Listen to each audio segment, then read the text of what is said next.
Hey guys, it's Kevin here, and today I wanted to do a cool, fun video. I'm going to talk about the Samsung Gear 360 2017 edition, and I'm shooting it also with the Samsung 360. So check out my backyard. You can spin around while I'm talking here. All the hardcore specs are just in the description along with the Amazon link, so check that out if you want to know those kind of details. Basically, we'll run through the camera here. It's got two fisheye lenses, which the software stitches together to create the 360 environment.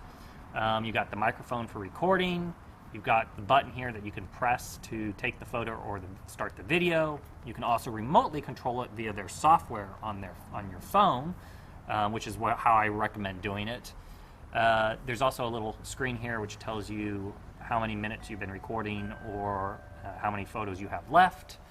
You've got a menu button, which is also your Bluetooth connection button. You've got the power button, and at the top you have two little lights that tell you when you're taking a photo or if you're recording.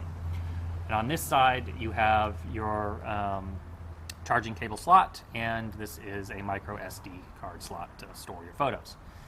It has a tripod mount on the bottom, so you can mount it to a selfie stick or just a tripod. I highly recommend mounting it with a tripod or a selfie stick when you're taking photos, because when you're holding it, anything around the base kind of gets out of proportion as it hits that bottom of the circle. So my thumb, for example, would be really huge, not to mention, it's not really, that's kind of not what you want to stand out. So by having it on the tripod, if you notice here, rotate to the bottom, you're not going to really see very much of the tripod. So when it stitches it, it does very well with that.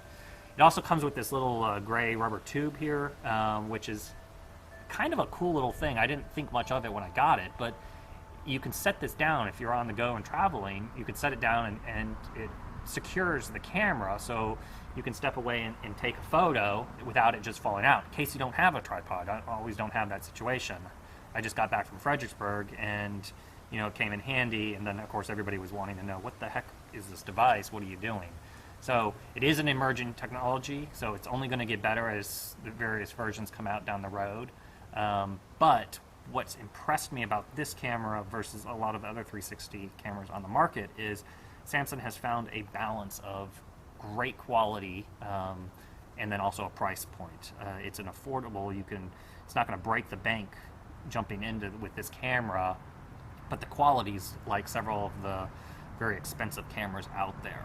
Now, with that said, Samsung is going to be coming out with a Pro version, and I don't have all the details on that yet, but that'll be coming out, I think, next year. So if you sit there and you have the dollars and you're like, I'm just going to get the top of the line out there, there is going to be a Pro version coming out. But for the most users, this little camera is the way to go. And definitely if you want to jump into the 360 market and upload photos to YouTube, Facebook, wherever you want to, relive your vacations and share it with your families and friends with the virtual reality goggles or headsets. I can't recommend more this camera. It's been awesome. I love it. I use it in my professional world as an architect to show clients spaces under construction and finished spaces, and then of course I use it for all my personal traveling. So check it out. There's in the description below, like I said, you can find more details, also a link to Amazon, check out the other reviews, and I highly recommend the Samsung Gear 360. Until next time, you guys take it easy.